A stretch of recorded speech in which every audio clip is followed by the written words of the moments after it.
E existem os crentes carnais, que são aqueles que aceitaram a Jesus como Senhor e Salvador, mas vivem na prática de pecado.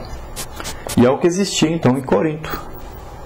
Paulo mostra que alguns deles viviam como carnais, isto é, ao invés de resistirem com firmeza às inclinações da natureza pecaminosa, eles entregavam-se então a algumas dessas naturezas pecaminosas, né? Embora não vivessem contínua desobediência, estavam em parceria com o mundo, com a carne, com o diabo, em certas áreas de suas vidas, e mesmo assim querendo permanecer como povo de Deus. Então são aqueles que vivem com o nome de crente, mas na prática do pecado.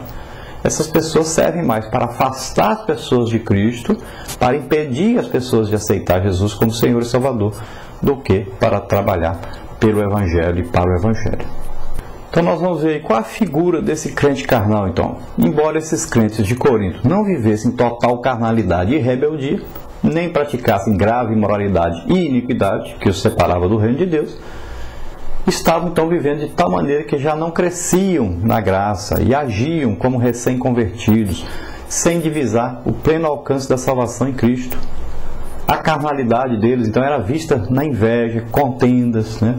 Não levavam a sério a palavra de Deus, nem os ministros do Senhor, moviam ação judicial, irmãos contra irmãos, por razões até triviais, razões bobas, né? E observe-se aí que os crentes coríntios que estavam vivendo imoralidade sexual ou pecados semelhantes, Paulo tem então como excluídos da salvação em Cristo.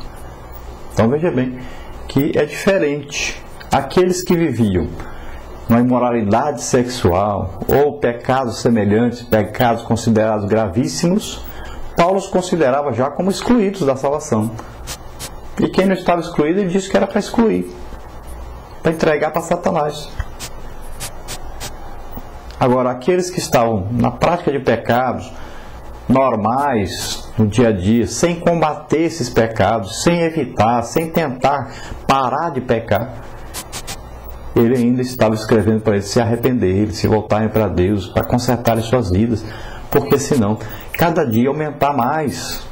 Eles estavam vivendo como novos convertidos, que ainda não sabem o que fazer, como combater contra o pecado, e ainda estão fraquinhos na fé, e vão caminhando, precisam de ajuda constante. Então, crentes já há bastante tempo, que viviam como se estivessem começando agora na fé. Isso não pode. Então o crente, ele vai crescendo, todo dia crescendo. O que acontece na maioria das vezes é que ele para de crescer, então a tendência é voltar. E acaba voltando como se fosse um novo convertido e achar que tudo é normal, que nada é pecado mais. Tanto ele pratica como concorda com aqueles que praticam. Esse é o perigo da carnalidade. Paulo disse que nós devemos ter a mente de Cristo, no versículo 16 ele diz isso. Então, ter a mente de Cristo significa conhecer sua vontade, seu plano e propósito redentor. Significa avaliar e considerar as coisas da mesma maneira que Deus as vê. Atribuir-lhes a importância que Deus lhes atribui. Amar o que Ele ama e detestar o que Ele detesta. Significa entender o que é a santidade de Deus e a malignidade do pecado. Logo, receber o Espírito e segui-lo faz então com que os valores, né, e a cosmovisão do crente se tornem então radicalmente diferentes do modus vivendi e da sabedoria deste mundo. Então, quando você está cheio do Espírito Santo, você está sempre lendo a Bíblia, orando, fazendo a obra de Deus, você vai ter uma visão diferente das coisas, do mundo, das pessoas, porque você vai ter a visão de Deus. Você vai gostar do que Deus gosta e vai detestar o que Deus detesta. Tem muito crente que até gosta do que Deus gosta, ama Deus, tenta seguir a Deus. Mas ele também ama o pecado, ele concorda com o pecado, ele acha que o pecado não tem nada não tem problema nenhum não. Ele não condena o pecado, ele acha que está tudo normal. E isso é terrível, porque Deus detesta, odeia o pecado. Deus traz o juízo sobre o pecado. Deus não concorda com o pecado. Deus não faz vista grossa para o pecado. Vamos ver por que a cruz. Por que Jesus morreu na cruz? Por que esta cruz? Então a cruz era necessária, porque Jesus Cristo nos substituiu ali. ali que era o nosso lugar.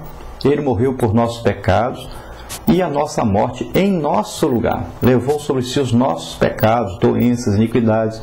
Você pode ver Isaías 53, 1 de Pedro 2,24, né? Fala sobre isso. Então, é uma substituição, é um sacrifício vicário. Todos nós desobedecemos a Deus. A cruz era lugar de gente condenado. Veja Gálatas 3,13, diz aí: Cristo nos resgatou da maldição da lei, fazendo-se maldição por nós, porque está escrito: maldito todo aquele que for pendurado no madeiro. Isso está escrito também em Deuteronômio, capítulo 21, 22. Lá diz: ó, se um homem tiver cometido um pecado digno de morte e for morto, e o tiveres pendurado no madeiro, o seu cadáver não permanecerá toda a noite no madeiro, mas certamente o enterrarás no mesmo dia, porquanto aquele que é pendurado é maldito de Deus. Então diz: assim você não contaminará a terra que o Senhor teu Deus te dá por herança. Então veja bem, é uma lei. Quem desobedecia o seu pai, ele era levado a uma árvore e pregado lá, e ficava ali até morrer. Mas a palavra de Deus dizia: não deixe ele ficar ali até o outro dia. Então ele era morto e enterrado no mesmo dia. Servia de exemplo. Todos os outros filhos olhavam e diziam: eu não vou desobedecer meu pai, porque se eu desobedecer meu pai, ele vai reclamar diante dos anciãos da cidade, e eu vou ser condenado a ser amarrado aí numa árvore, num madeiro, né? Com os braços abertos aí, os pés juntos, e vou morrer. E eu não vou desobedecer. Era assim que acontecia.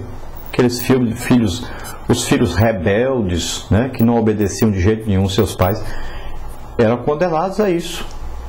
Então Deus veio e disse: todos vocês pecaram, todos vocês desobedeceram o seu pai, que é Deus. Todos estão na mesma condenação.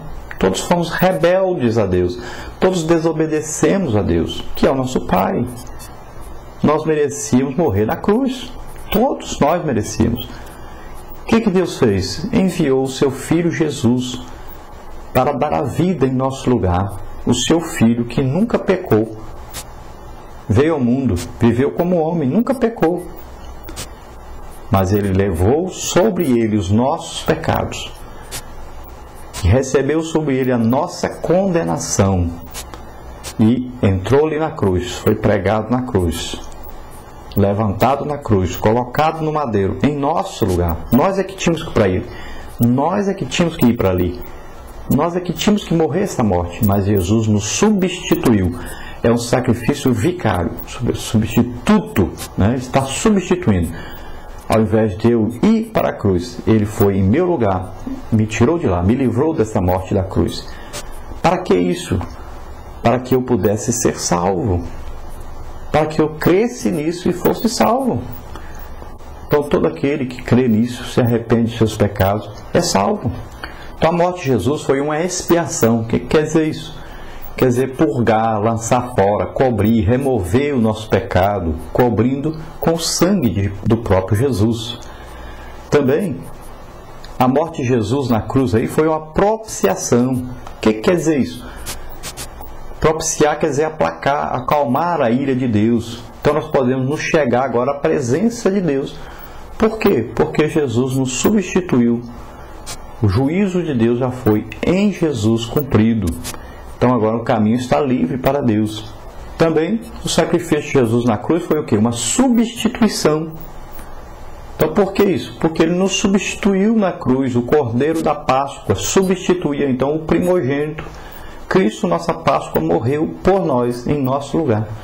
Ele é o Cordeiro Pascual, né? Ele nos substituiu.